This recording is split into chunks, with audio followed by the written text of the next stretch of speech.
Bonjour à tous, ici Claire Laplace. Je vous souhaite la bienvenue dans La Boussole, le podcast des parcours qui ne perdent pas le nord. Dans ce podcast, je vous emmène à la rencontre des talents du nord de la France et désormais au-delà, à la rencontre de ceux qui, en France, innovent dans l'économie circulaire et le changement de nos modes de consommation. Je suis persuadée que chacun peut agir pour faire bouger les lignes. Alors, explorons ensemble les possibilités infinies de notre action.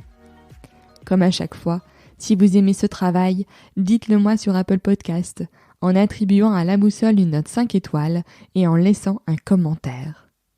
Aujourd'hui, direction Paris, pour rencontrer Lauriane Barthes, qui a fondé Auria, une marque de prêt-à-porter féminin engagé. Lauriane a lancé sa première pièce phare, un blazer avec une poche véritablement fonctionnelle lors d'une campagne de crowdfunding sur Ulule. Lauriane nous raconte son parcours, la naissance d'Auria, de la création du premier modèle à la recherche du tissu, à celle de l'atelier de confection, et la façon dont sa communauté l'accompagne dans ses choix. Lauriane est une créatrice engagée qui a rejoint le générateur de marque Ease et qui souhaite poursuivre le développement d'Auria tout en restant fidèle à ses valeurs. Avec Lauriane, nous avons parlé de mode durable, de matières responsables, de sororité, d'accompagnement, de business angel et de l'importance de croire en soi lorsque l'on se lance dans l'aventure de l'entrepreneuriat. Vous retrouverez dans les notes de l'épisode les liens vers Auria, ainsi que toutes les personnes et initiatives citées pendant notre échange. Je ne vous en dis pas plus et vous souhaite une excellente écoute de notre conversation.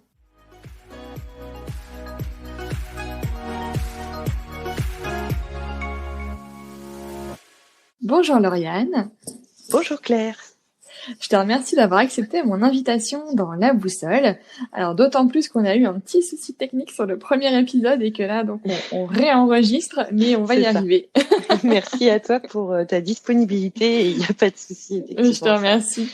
Donc Lauriane, tu as créé une marque de blazer féminin et engagé qui s'appelle Auria Paris. Tu as aussi lancé une campagne de crowdfunding en fin d'année dernière que tu as clôturée avec succès en atteignant ton objectif en le dépassant un petit peu. Et là, normalement, les clientes comme moi qui ont commandé une veste commencent à les recevoir. Donc là, on est fin janvier. C'est ça. Mais avant de parler d'Auria, je te propose qu'on revienne ensemble sur ton parcours et sur tes études. Donc, tu as fait une licence en commerce et affaires internationales à l'université Paris-Créteil. Est-ce que tu peux nous parler un petit peu de cette partie études? Oui, avec plaisir. Bah écoute, comme tu l'as dit, moi j'ai plutôt orienté mon parcours au démarrage en fait sur le commerce international. Oui. Donc j'ai fait un BTS commerce international. Ensuite, j'ai fait une spécialisation en langue japonaise à l'INALCO, donc c'est l'Institut national des langues et civilisations étrangères à Paris. Et en fait, en parallèle, j'ai continué donc mon cursus sur le commerce international avec la licence à Paris 12, donc à Créteil. Et ensuite, j'ai voulu avoir une expérience terrain parce que j'étais très très intéressée par l'univers de la mode. Voilà, moi j'aime beaucoup les blazers. Je pense que ça se voit avec Auria Paris. Et du coup, j'ai pris une année un peu sabbatique pour me former sur le terrain. Et par la suite, lors d'une expérience en intérim de base au Swatch Group France, j'ai rencontré une personne qui avait fait une spécialisation en marketing du luxe, un MBA. Et du coup, j'ai trouvé ça hyper intéressant parce que en continuant mes études, je trouvais que même si j'apprenais de nouvelles choses sur le commerce international, les bases restaient quand même les mêmes et je les avais déjà pas mal assimilées depuis le BTS. Et donc, j'ai trouvé ça assez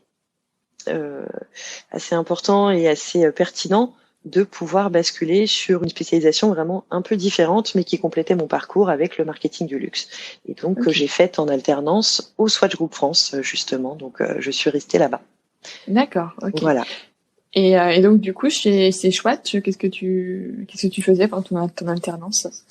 Alors, j'avais un double poste. Donc, j'étais le matin au sein de la marque Balmain Swiss Watches, donc qui est une marque haut de gamme, qui est une licence qui a été développée par le Swatch Group France et qui appartient entièrement au Swatch Group France. Donc c'est effectivement en lien avec la marque de prêt-à-porter haut de gamme Balmain, mais en fait là c'est directement détenu par le groupe horloger qui gère du coup tout ce qui est directive, même visuel, marketing, développement de produits. Voilà, il gère tout en autonome. Donc le matin, j'étais assistante marketing et commerciale dessus, et l'après-midi, je gérais tout ce qui était parution, presse, médias et TV auprès de toutes les marques du groupe. Donc ça allait du mass market, donc la marque Swatch, jusque vraiment la haute horlogerie, donc Breguet, Blancpain, Omega, etc. D'accord. Okay. Voilà. Donc en fait, tu as pu voir plein de choses pendant cette alternance de ce fait. C'est ça, exactement. C'était très enrichissant puisqu'il y avait une partie justement marketing qui m'intéresse énormément, donc savoir mettre en avant le produit en promotionnel, faire des partenariats. Il y avait aussi le côté commercial, donc tout ce qui est service client, service après-vente horloger sur un produit qui est quand même premium, élaboration de prix, élaboration de catalogue, et aussi il y avait toute la partie presse, relations presse, et que ce soit sur le digital, rencontre des magazines et de l'importance de l'identité visuelle et de la présence visuelle d'une marque par rapport à certains événements. Voilà, donc c'était plutôt complet et très enrichissant. Bah, super. Et donc après, tu fais un passage rapide chez Lacoste avant de rejoindre la Papillon. C'est ça. Qui est ton expérience, ta grosse expérience notamment dans le packaging de luxe. C'est ça. Où tu as passé presque 6 ans finalement là-bas. Est-ce que tu peux nous parler de ton travail chez Papillon? Oui, alors Papillon, donc c'est un groupe sino-américain qui est détenu par 2 frères chinois. Il y en a un qui a l'usine dans le nord de la Chine et l'autre qui a créé le premier bureau commercial de base aux États-Unis. Et qui a fait des petites filiales partout dans le monde. Donc c'est un groupe familial qui est centré sur l'ornementation textile alors de base sur le marché français pour la lingerie, et ensuite ça s'est développé sur le packaging, et moi du coup j'étais spécialisée en packaging. Donc l'ornementation textile, c'est tout ce qui est ruban, nœuds qui vont permettre en fait de faire la promotion d'un produit, soit en primaire, c'est-à-dire directement sur le produit, comme les roses en satin qui sont autour des cols de flacons sur les produits, les parfums Trésor in Love de Lancôme, en secondaire, c'est-à-dire sur le coffret, donc comme on peut voir pour des campagnes Dior par exemple en magasin à Noël ou pour la Saint-Valentin, et aussi en promotionnel, donc c'est ce qu'on appelle par exemple les traffic stopper. Donc quand on va en boutique, parfois il y a une personne qui est là, qui fait la promotion d'un nouveau parfum, qui va nous proposer un petit ruban imprimé avec le logo ou un petit message, et qui va proposer de mettre un peu de spray de parfum dessus pour qu'on l'emporte, et ça nous fait un bracelet. Voilà, donc ça c'est ce qu'on appelle du packaging promotionnel, et c'est là où on intervenait en fait depuis l'idée jusqu'à l'industrialisation, la conception et la commercialisation du produit final pour les grands groupes de luxe. D'accord. Et donc là, tu as acquis une expérience à la fois sur le volet marketing, le volet communication, et aussi la partie créative, j'imagine. Oui, c'est ça, complètement, puisqu'il y a aussi une grosse partie, comme tu le dis, créative, dans le sens où il faut qu'on puisse accompagner les équipes, parce que souvent les équipes marketing de ces grands groupes ont beaucoup d'idées, et industriellement parlant, on ne peut pas forcément les mettre en place. Donc c'est là aussi où la créativité rentre en jeu. C'est à nous aussi de trouver une solution créative pour essayer de se rapprocher vraiment du but. Donc ça peut être le soutien à un événement spécifique ou juste un lancement d'un nouveau parfum, et proposer quelque chose qui soit réalisable techniquement et surtout qui visuellement convienne à l'image et à l'identité de la marque. D'accord, ok. Et donc tu fais, à un moment, tu te rends compte au bout de, presque 6 ans, que l'équipe elle est un petit peu restreinte en France finalement. Voilà, le siège est plutôt en Asie, et tu t'interroges un peu sur ton avenir, ce que tu as envie de faire, c'est ça?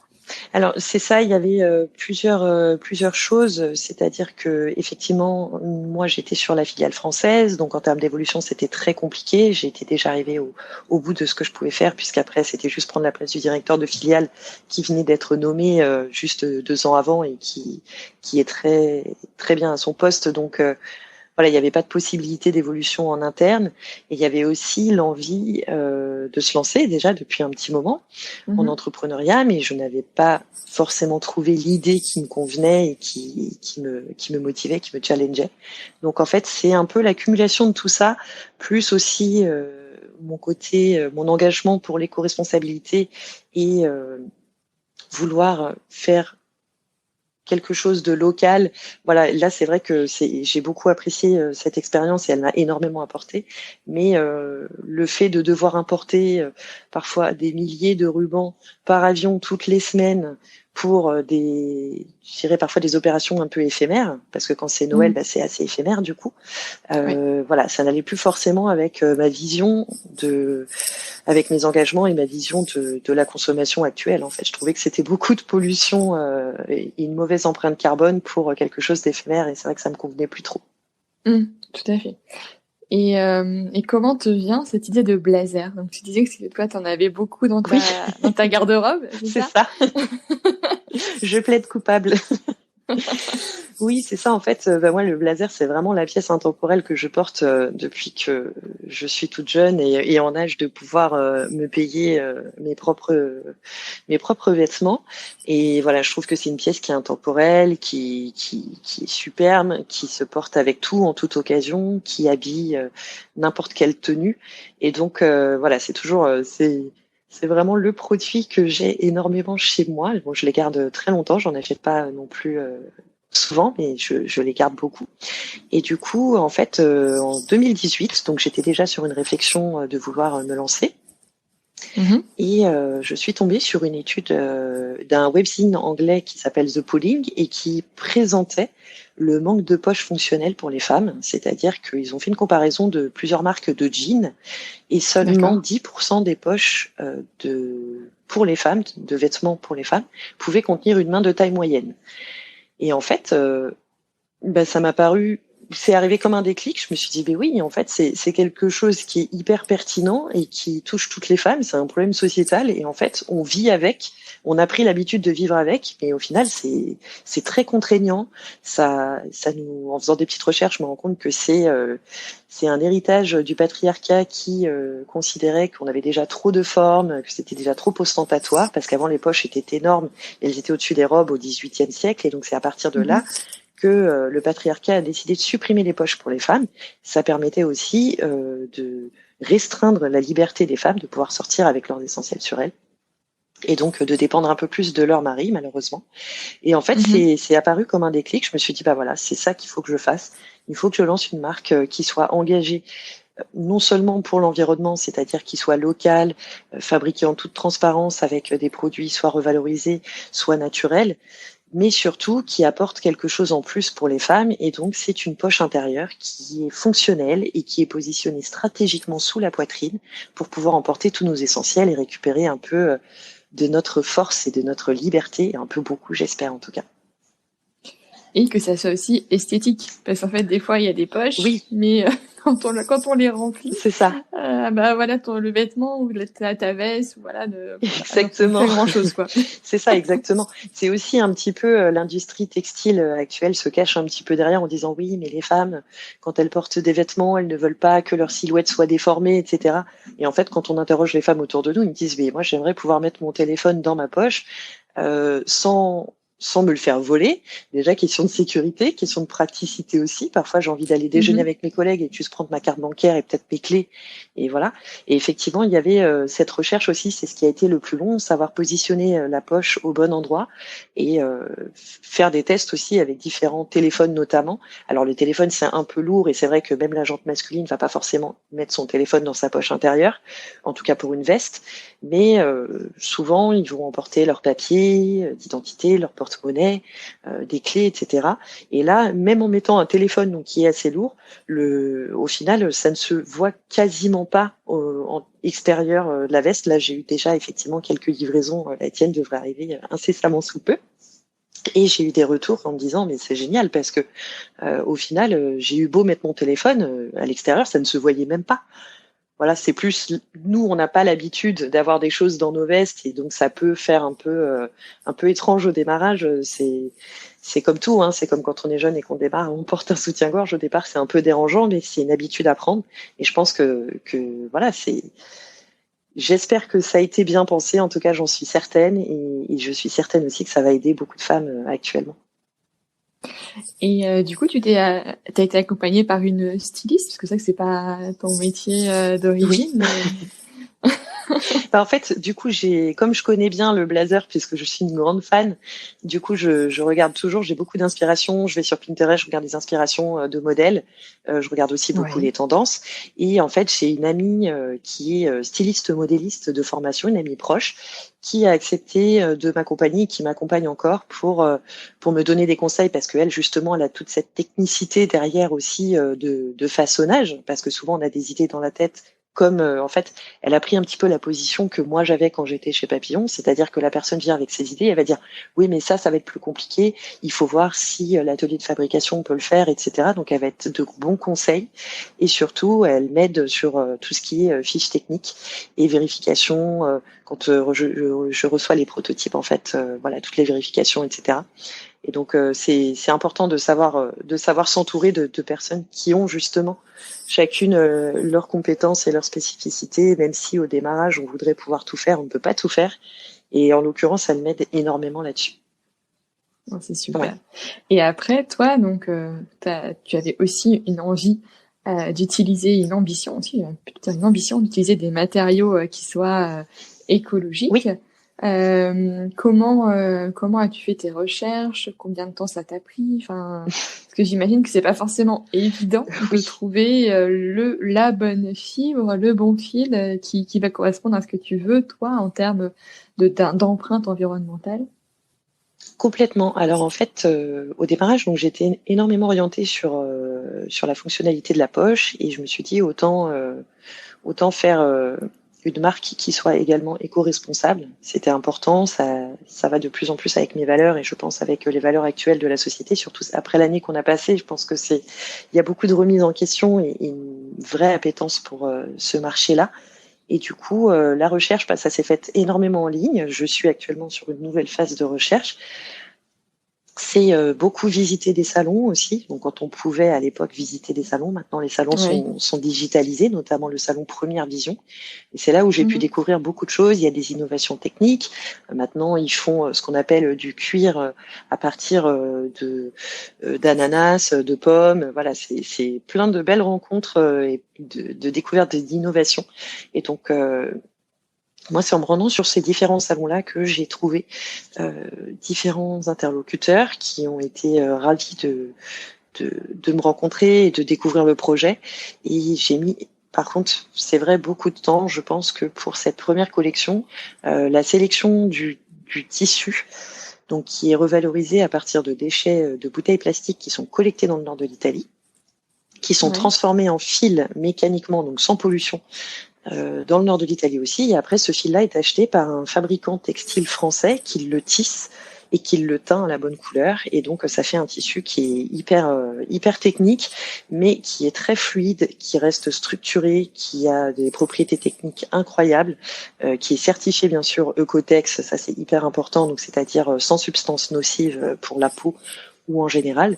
Et ce partenaire-là, vraiment, il a été très ouvert à l'échange, au projet, et je l'ai découvert du coup sur un salon comme celui-ci. Et donc après, ça va être de la recherche de matière, recevoir énormément d'échantillons, faire des tests. D'ailleurs, le premier prototype de la veste, il était sur un mélange de polyester recyclé et de coton, et au final, le rendu était vraiment pas agréable, pas qualitatif. Et donc, je me suis dit, bon, je vais basculer sur du 100% polyester, 100% recyclé.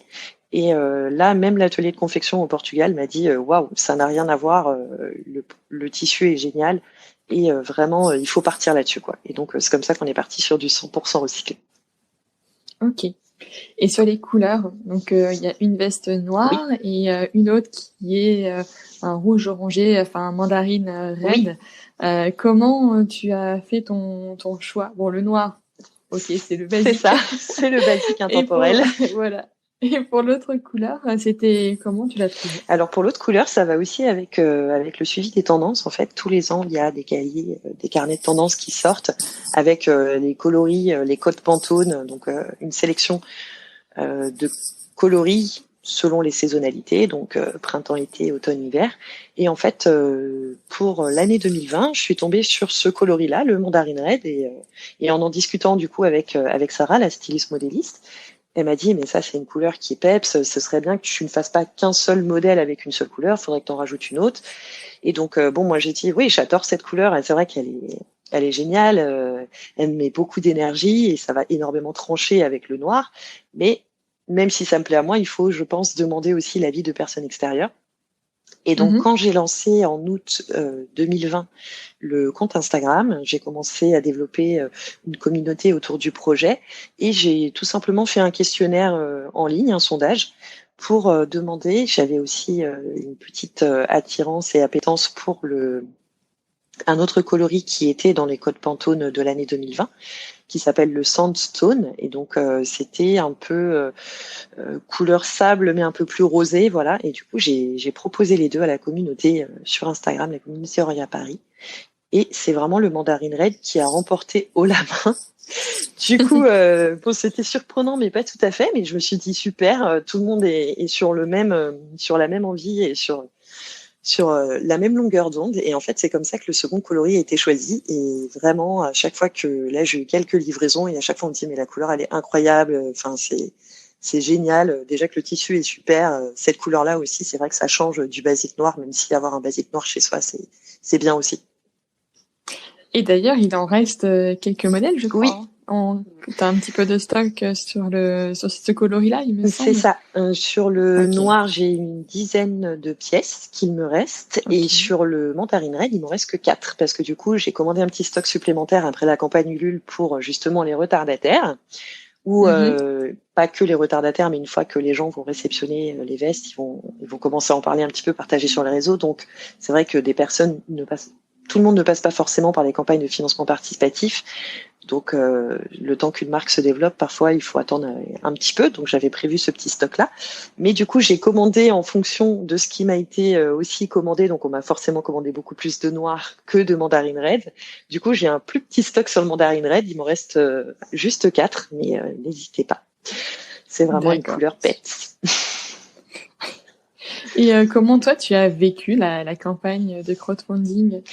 Ça a été parce que pour avoir échangé avec plusieurs invités du podcast sur ces moments-là, je sais que c'est des moments qui sont quand même un peu stressants, intenses. Complètement. Où tu dois beaucoup communiquer. Enfin voilà, ça demande un gros investissement personnel. Comment toi tu l'as vécu? Eh ben, je crois que tu as cité tous les adjectifs qui correspondent à une campagne de crowdfunding. C'est totalement ça. En fait, on travaille en amont vraiment énormément sur le côté visuel de la page de présentation de la campagne. Mais on ne pense pas en fait forcément à le pendant ou à l'après. Et en fait, donc c'est faire découvrir et donc contacter énormément la presse. Donc c'est beaucoup de pression tous les jours. Essayer de faire parler du projet, du produit, que ce soit sur les réseaux sociaux, auprès de nos amis. Donc c'est beaucoup de stress, beaucoup de pression aussi, parce que le démarrage est souvent intense parce qu'on a le premier cercle, les proches qui investissent. Donc, on voit beaucoup d'investissements au démarrage, de contributions. Ensuite, ça redescend énormément. Donc, il y a un passage à vide. Et c'est là où on se dit, bon, bah, il faut que je fasse beaucoup plus de choses pour gagner en visibilité. Il faut que j'essaie d'en parler à plus de personnes, etc. Et à la fin de la campagne, les gens, voilà, il y a un petit côté, attention, la campagne se finit dans 3 jours. Donc, il y a un petit côté pressant qui fait que les ventes et les contributions remontent sur le projet. Mais effectivement, c'est très, très intense. Et il y a beaucoup de joie, mais il y a beaucoup de moments de doute et de pleurs aussi, hein, il faut le dire. Voilà, si quelqu'un veut se lancer, c'est normal, c'est même humain. Enfin voilà, on a envie que ça fonctionne parce qu'effectivement, si le minimum n'est pas atteint, L'objectif, il y a rien du voilà, tout, c'est ça. Ouais. Il y a rien du tout. Après, c'est quelque part, ça permet aussi de tester le projet et ça permet aussi d'apporter une assurance pour les personnes qui participent à la campagne. C'est-à-dire que si jamais le projet ne fonctionne pas, le minimum, l'objectif n'est pas atteint, elles sont assurées en fait d'être remboursées. Donc c'est vrai que c'est vraiment du win-win sur le crowdfunding, mais c'est très très intense. C'est vrai.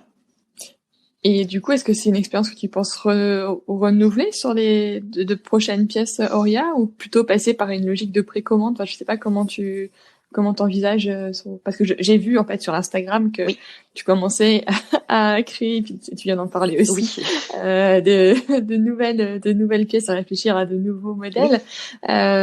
Comment tu vois du coup leur commercialisation pour ces modèles-là? Justement, je suis en pleine refonte du business model par rapport à ça. C'est pour ça que j'ai posé des questions, notamment aujourd'hui sur Instagram, parce que c'est important d'avoir l'avis de tout le monde aussi. J'aimerais vraiment basculer sur le principe de précommande parce que je pense que ça permet d'éviter toute surproduction.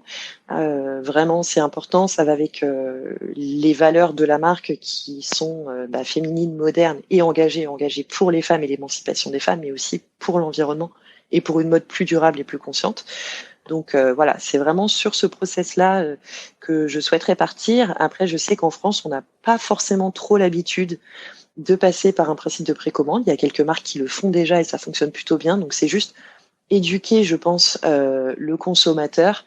Il y a quand même une demande là-dessus et c'est surtout après trouver des consommateurs qui sont prêts à attendre le temps de confection qui peut être en moyenne de 6 à 8 semaines. Voilà.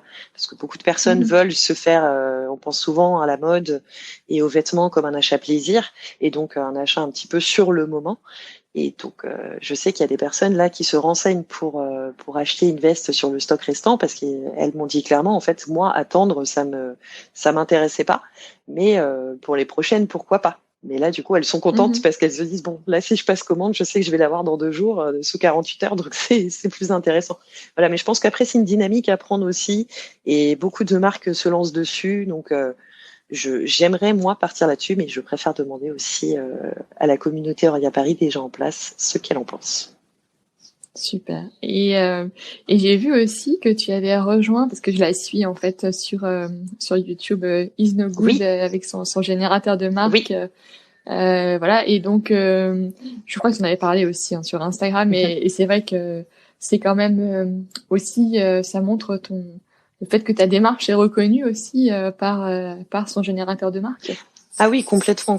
En fait, j'étais déjà en discussion avec elle justement quand il y avait la campagne de financement participatif pour des recherches de visibilité. Moi, je l'ai découverte à ce moment-là et vraiment, c'est une femme passionnante et passionnée par ce qu'elle fait. Elle parle en toute transparence et j'ai trouvé justement, enfin, quand elle m'a proposé de faire partie du générateur de marquise qu'elle a mis en place, c'est effectivement une belle reconnaissance pour ma marque puisque elle va vraiment vérifier toute la transparence, l'éthique, le côté recyclé, l'engagement, si on est une marque philanthrope ou pas, voilà, elle va mettre ça en avant et elle ne met que des marques vraiment vérifiées, inspirantes et inspirées pour une mode plus durable en ligne. Donc vraiment pour moi ça a été une reconnaissance quand il y a peu, elle m'a dit bah écoute c'est ok pour Oria, ça m'a fait vraiment chaud au cœur et je me suis dit waouh, c'est une vraie reconnaissance parce qu'on est beaucoup de marques à se lancer, il y a beaucoup de grosses marques qui font aussi beaucoup de greenwashing, c'est-à-dire qu'elles se présentent comme éco-responsables et éthiques et elles ne le sont pas forcément. Oui, tout à fait. Et du coup, là, c'est déjà une belle reconnaissance. Donc, effectivement, comme tu le dis, j'en avais parlé un petit peu sur Instagram aussi, en story, pour partager cette belle reconnaissance. Et pour revenir notamment sur le greenwashing et tout ça, je pense aussi, tu sais, à l'étape de fabrication. Oui. Parce que donc toi, tu as choisi le Portugal. C'est ça. Et c'est vrai qu'il y a un vrai savoir-faire en conception textile, en tout cas au Portugal. Et comment tu as trouvé ton atelier de fabrication au Portugal? Mais c'est pareil que pour la recherche de tissus. c'était sur le salon Première Vision. En fait, je les avais déjà trouvés en faisant des recherches sur Internet.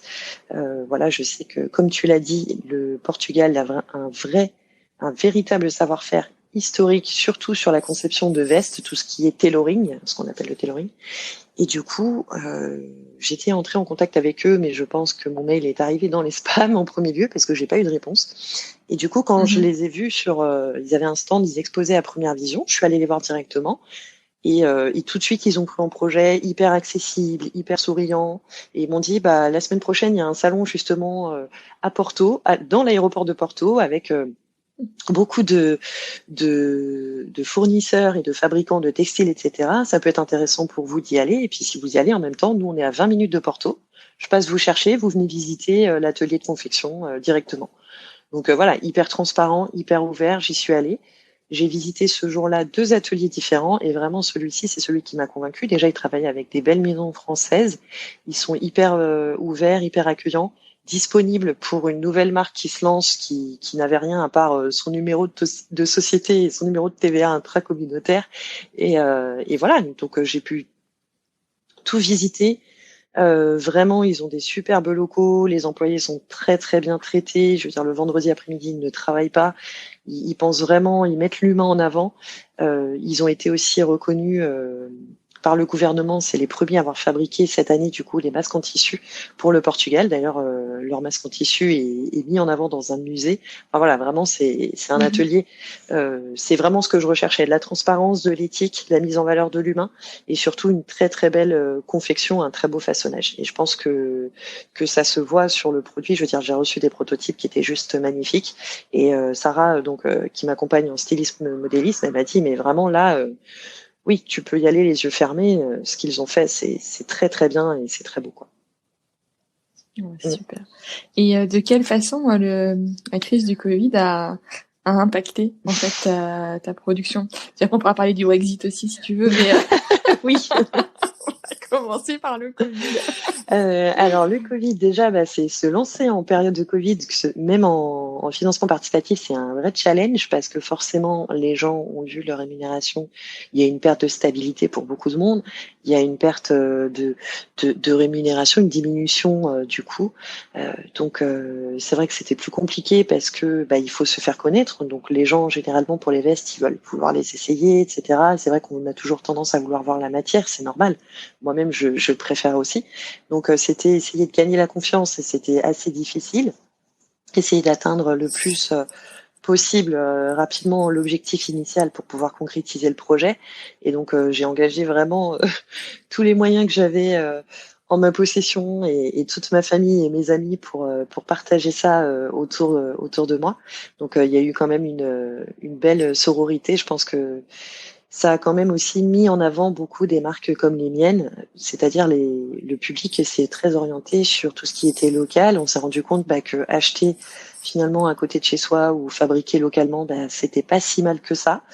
Donc il y a eu du positif là-dessus et bien sûr du négatif. Enfin c'est pas vraiment du négatif, c'est plutôt du challenge. C'est voilà. Forcément, les gens ont peut-être moins de budget pour des vêtements. Ils vont peut-être moins s'orienter, même s'ils le souhaiteraient, sur des marques éco-responsables parce que ça a un coût derrière, parce que les matières sont plus chères, parce que la production est locale, donc aussi plus élevée. Et donc, il y a un petit peu de tout dedans. Mais en tout cas, ça a un petit peu retardé aussi ma production, mais pas de beaucoup, mais un petit peu. Et j'ai de la chance d'avoir des partenaires qui, malgré tout, ont su résister à cette crise et ne pas fermer. Je suis beaucoup en contact avec d'autres personnes, d'autres femmes qui se sont lancées en financement participatif aussi, quasiment en même temps que moi. Et je sais que l'une d'entre elles a eu un souci, son partenaire a fermé et du coup, elle se retrouve, au lieu de livrer en janvier, elle va livrer fin février parce qu'elle a dû basculer sur un nouveau partenaire, etc. et refaire des prototypes. Donc voilà, c'est du challenge, mais on s'adapte. Et puis le Brexit, t'as fait une petite farce aussi. Oui. sur pour envoyer les cartes de remerciement. C'est ça, je crois. C'est ça. Qui venait d'Angleterre. Exactement. En fait, les cartes de remerciement, donc c'est la petite anecdote du Brexit qui va bien. Donc moi, j'ai réceptionné les vestes chez moi dans donc dans mon petit 43 mètres carrés. 116 vestes, c'est pas mal de stock quand même. Donc je me suis dit super, j'avais tout reçu le packaging sauf les cartes de remerciement. Et en fait, donc je les ai commandées sur un site qui est en français et qui est bien connu, pour lequel j'ai déjà acheté mes cartes de visite qui sont en papier recyclé justement. Donc totale confiance, c'est un très très bon site. Et en fait, c'est vrai que c'est un site qui fabrique en Angleterre et je n'ai pas pensé au Brexit. Donc, j'ai passé ma commande. En plus, pour gagner du temps, parce que j'avais reçu les vestes, je me suis dit, bon, je paye aussi un supplément pour pouvoir être livré rapidement. On me dit livraison lundi. Bon, lundi, rien. Mardi rien non plus. Je regarde sur le tracking UPS qui me dit que juste l'étiquette a été fabriquée, mais il n'y a pas eu d'envoi.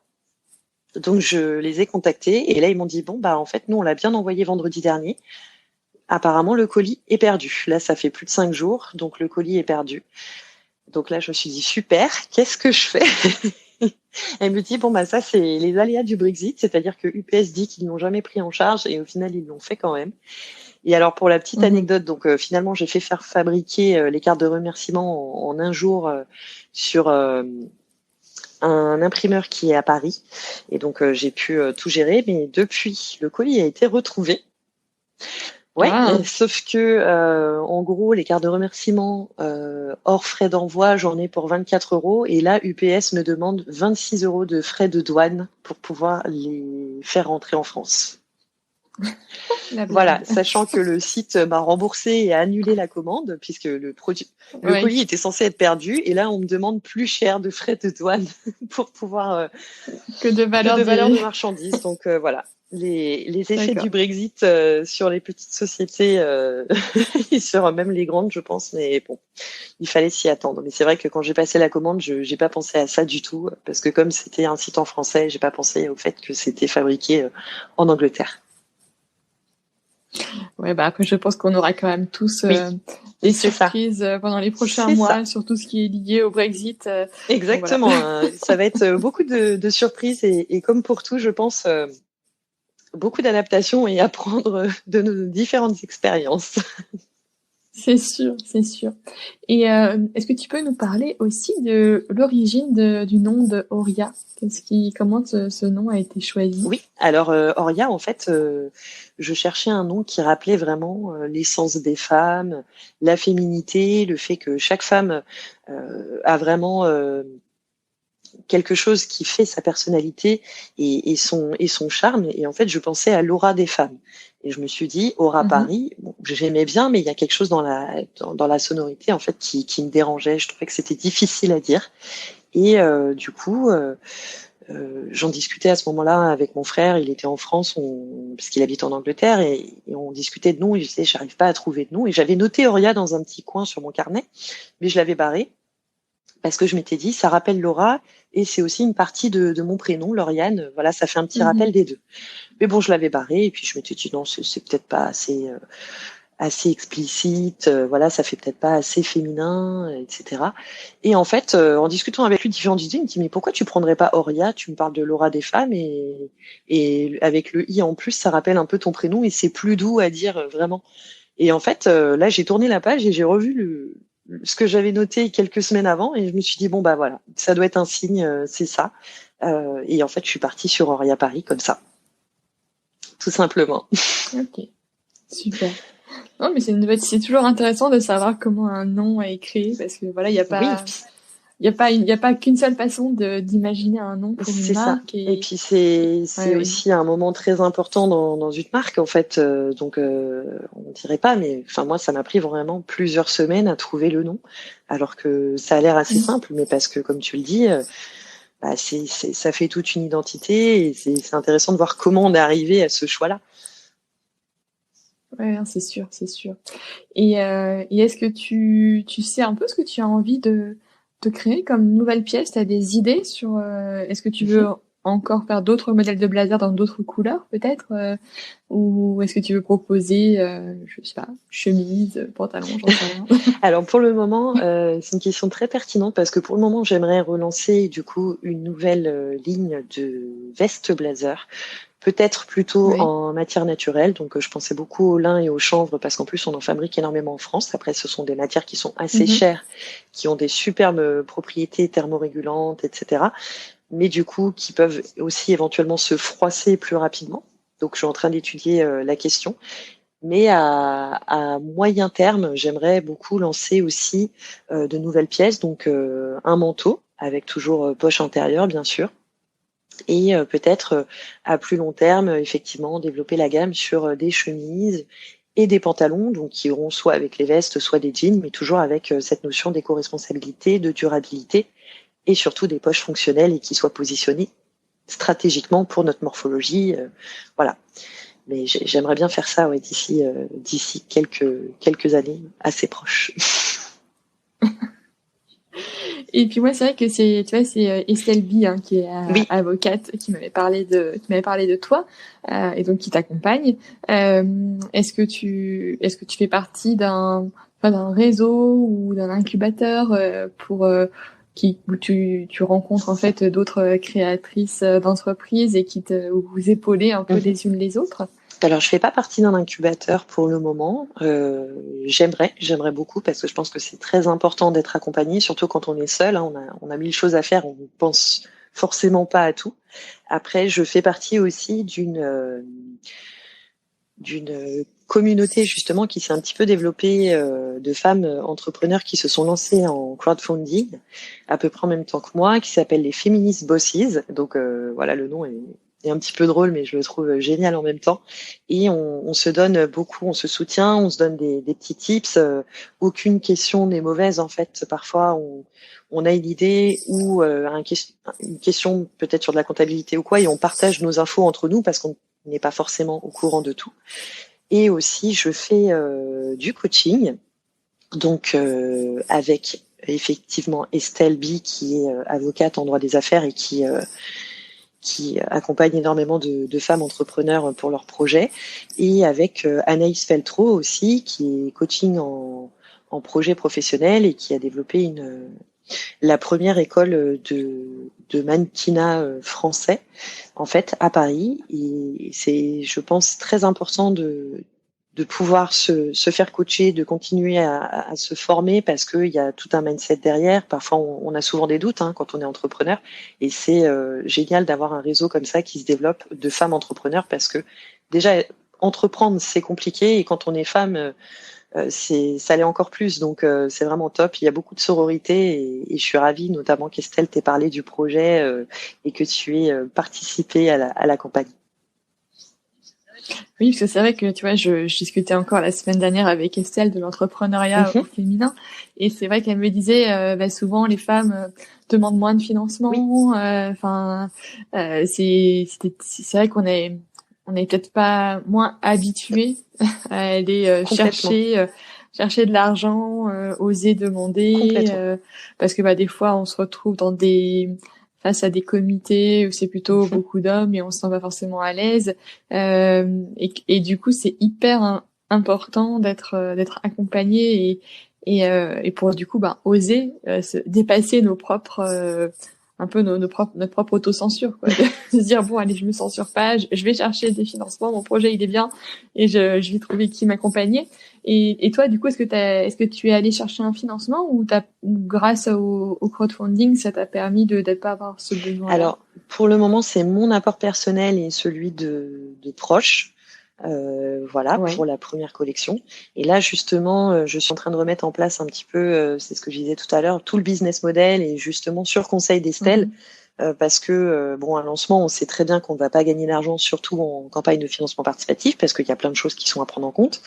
On fait un tarif préférentiel justement parce que c'est des précommandes.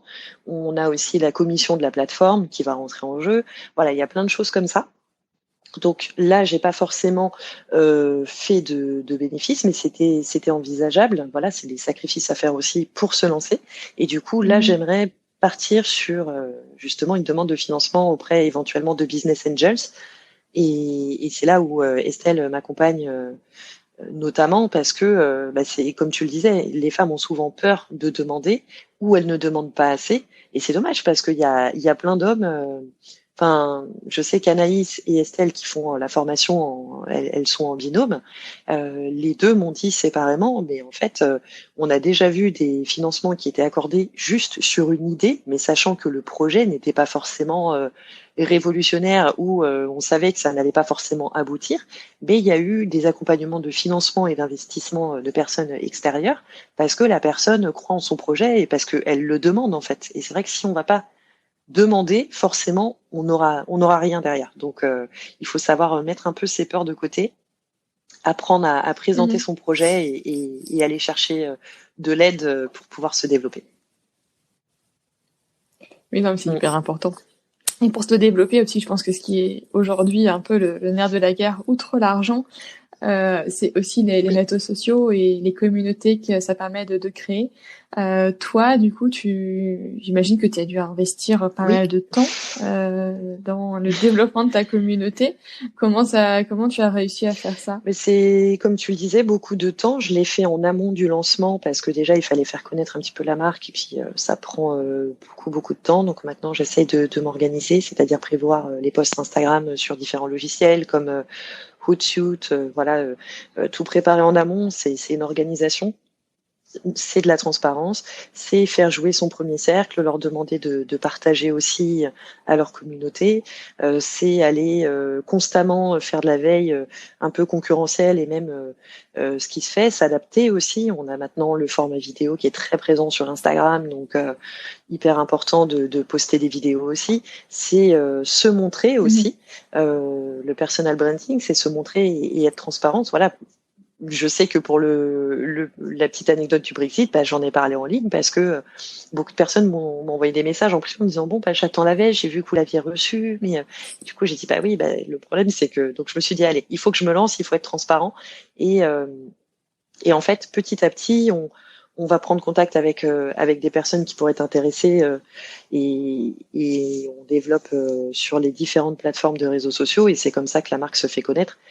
Et aussi notamment en contactant la presse, il y a des personnes qui nous ont découvert dans la hotlist du Père Noël du Parisien. Voilà, c'est comme ça en fait. Il faut savoir prendre les devants, contacter beaucoup de monde, faire parler de soi, discuter avec la communauté aussi. Et ça crée un véritable engagement et beaucoup d'échanges très constructifs aussi. C'est en tout cas tout ce que je souhaite pour ma marque et pour les personnes qui me suivent et qui sont intéressées par Henri à Paris aussi. C'est de pouvoir échanger librement autour du projet et c'est comme ça que j'ai construit ma communauté aussi. Et puis finalement, quand on est entrepreneur, on doit un peu tout le temps sortir de sa zone de confort. Quoi. En fait, il y a pas vraiment de confort dans l'entrepreneuriat, il faut se le dire. C'est beaucoup de... Chaque jour est différent, on a beau se faire des to-do list le matin. Moi, j'ai décidé justement par rapport à la charge mentale de changer un petit peu ça et de faire plutôt une I did list, c'est-à-dire en fin de journée, qu'est-ce que j'ai réussi à faire? Parce qu'il y a des jours où on va pouvoir faire plein de choses et d'autres on va pouvoir en faire moins.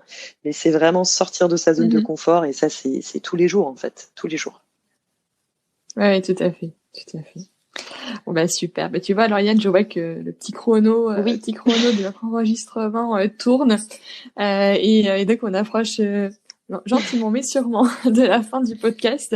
Et donc je voulais te poser les quelques questions rituelles du podcast. Donc ce podcast s'appelle La Boussole et la boussole, ça indique le nord, mais surtout pour moi une direction et surtout peut-être une dynamique, un message à faire passer. Et si tu voulais faire passer un message, ce serait justement de garder le cap, que ce soit le nord, le sud, l'est ou l'ouest. On sait qu'un projet va prendre plusieurs directions, peut-être pas celle qu'on a choisie au départ, mais c'est ça qui est aussi intéressant quand on se lance et quand on développe son projet, quel qu'il soit, en entrepreneuriat ou même un projet personnel ou associatif. Et c'est ce qui est intéressant, juste garder en tête ce que l'on souhaite apporter, ses valeurs, et tout se mettra en place comme il faut. Ah oui, je suis bien d'accord avec toi. Oui, c'est hyper important d'être aligné en fait. Et puis du coup on peut avancer. C'est pas la route, elle est pas forcément toute tracée, mais tant qu'on sent qu'on est fidèle à ses valeurs, au final on avance exactement. Au final on avance quoi qu'il arrive. Oui, je suis bien d'accord. Et est-ce que toi tu as des des rituels ou des moments qui sont importants pour toi dans ta semaine et que tu ne manquerais pour rien au monde? C'est justement savoir se déconnecter, tout simplement. Prendre du temps pour soi, parce qu'avec les réseaux sociaux, moi je sais que je suis du coup beaucoup dessus parce que je dois interagir avec la communauté, je dois mettre en place des choses, essayer de faire parler de la marque, etc. Et du coup, c'est vraiment parfois me bloquer du temps, au moins un soir par semaine, couper les réseaux sociaux, me mettre dans mon lit ou sur mon canapé, pas de bruit ou une petite musique douce, me prendre un petit thé, un livre et lire tout simplement. Et ça permet de se déconnecter parce que je pense que tout le monde est un peu comme ça, et surtout dans l'entrepreneuriat, on pense travail tout le temps. C'est-à-dire qu'on va se coucher, on pense au travail, on se réveille, on pense au travail. Et du coup, là, ça permet vraiment de se déconnecter et c'est hyper important, que ce soit de la méditation ou lire ou faire de la peinture. Il faut se trouver un moment pour soi, seul. Et c'est ce que je fais en tout cas, moi, au moins une fois par semaine. Super. Et est-ce que tu aurais un livre à nous Oui, conseiller? bien sûr. Alors, donc c'est un livre que j'ai lu en anglais qui s'appelle Lean In, mais en français c'est En avant toute de Sheryl Sandberg, qui est la COO de Facebook, qui a été recrutée par Mark Zuckerberg. Et je trouve que c'est un livre génial parce que elle parle de son parcours justement en tant que femme, en tant que mère et surtout en tant que femme forte et qui a su trouver sa place dans les différents postes où elle a été. Et malgré son parcours, c'est-à-dire malgré le fait qu'elle se soit à un moment arrêtée pour s'occuper de ses enfants, qu'elle ait changé complètement de direction. Et elle parle avec beaucoup d'humour justement des femmes qui veulent reprendre le pouvoir, qui s'imposent aussi dans les métiers qu'elles font, et justement comment on devrait, nous en tant que femmes, reprendre notre place dans l'environnement professionnel. Et c'est vraiment très drôle, très pertinent et hyper intéressant. Elle parle d'énormément de choses, du fait qu'elle a recruté une femme qui, en fait, elle voyait bien pendant l'entretien que elle était très gênée. Et en fait, après, en off, elle lui a dit, mais est-ce que vous êtes enceinte? Ça ne se voit pas forcément, mais est-ce que c'est ça qui vous bloque? Vous pensez que si vous acceptez, votre image sera mauvaise après en interne? Et elle lui a dit, oui, en fait, c'est ça, je suis enceinte de 3 mois, je viens de l'apprendre, mais j'ai vraiment envie de venir travailler pour vous. Et en fait, elle l'a complètement rassurée, et elle-même a mis en place des choses pour les femmes, que ce soit le sien ou autour d'elle. Et du coup, je trouve que c'est un livre qui est très intéressant pour les femmes à lire pour l'empowerment féminin. Ok, super. Et enfin, est-ce que tu aurais un ou une invitée à me recommander pour le podcast? Alors j'en ai deux. Du coup, on a parlé d'Estelle Bi tout à l'heure, qui est avocate, et je pense que ce serait génial parce que c'est une fille qui est accessible, pétillante, qui connaît bien son métier, et justement, elle est quand on la rencontre et quand on la connaît, on voit à quel point ses conseils sont bons, à quel point elle est passionnée par ce qu'elle fait, et surtout, c'est pas du tout l'image que tout le monde se fait. En fait, des avocats, on pense aux personnes très fermées, très droites, pas du tout ouvertes, et elle, au contraire, elle est totalement dans le conseil. Donc, je pense que ça pourrait en faire une superbe invitée. Et aussi, je pensais à Marine Penet, qui est lilloise et qui a créé une marque de joaillerie il y a 4 ou 5 ans maintenant, qui s'appelle Gamme Blanche, et qui est styliste de formation et qui est vraiment une personne passionnante et passionnée par son travail, et qui pourra apporter beaucoup au podcast La Boussole aussi. Écoute, je te remercie beaucoup, Lauriane. Et puis, je te dis à très bientôt. Merci en tout cas, sur les réseaux sociaux. Ça marche. J'ai hâte de recevoir j'ai hâte que tu la reçoives aussi.